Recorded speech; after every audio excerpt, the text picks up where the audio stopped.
Well, in their second road game of the season, the Sun Devils traveled out to Palo Alto, California in order to take on the Stanford Cardinal here in Stanford Stadium. I'm Blaine McCormick, joined along by Max Madden for houseofsparky.com.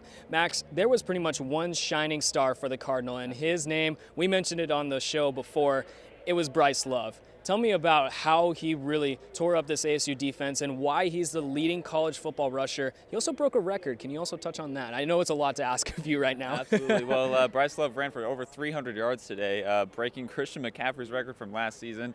It's just been phenomenal. He broke his own record last week from Cal.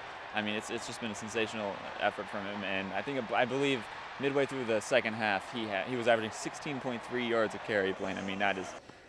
you think it's unsustainable, but it absolutely was sustainable today. I think 40-plus yard touchdown runs. It was just unbelievable. And it's tough to stop the guy. And Todd Graham mentioned that in the press conference just now, that it's tough to bring this guy down. What was also tough to bring down was the Arizona State offense. I mean, they still put up 24 points, and there was a lot of creativity with the offense as well.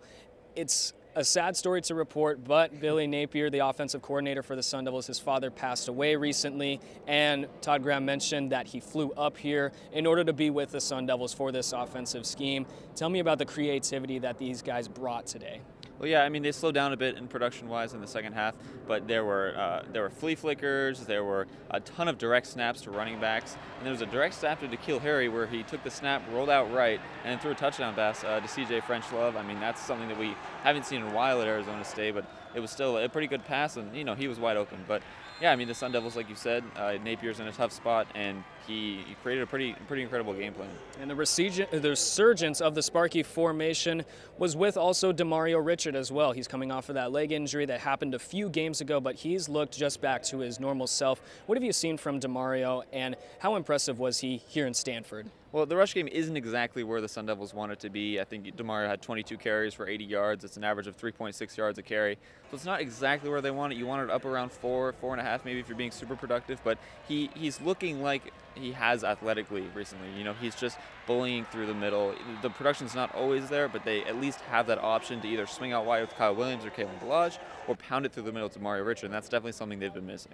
Well, the Sun Devils coming up with a loss in this one in Stanford. They'll have a bye week next week and then prepare for Washington. Max, one final question for you. This bye week, it's important for every college football team. What do the Sun Devils need to work on for this bye week? Well, I mean, they have one heck of a monster in Washington coming in. They're going to be a top 5 school then, barring some incredible loss to Oregon State.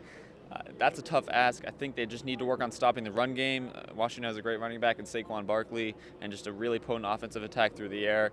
I think mostly just wrapping up on tackles and developing a scheme that can shut down at least one aspect of Washington's offense. Well, a period of wrapping up tackles, working on defensive schemes, and a lot of rest of recovery is in store for the bye week for Arizona State. But for today, he's Max Madden. I'm Blaine McCormick. Thank you so much for tuning into houseofsparky.com. And one final time from Stanford, California, thanks for watching.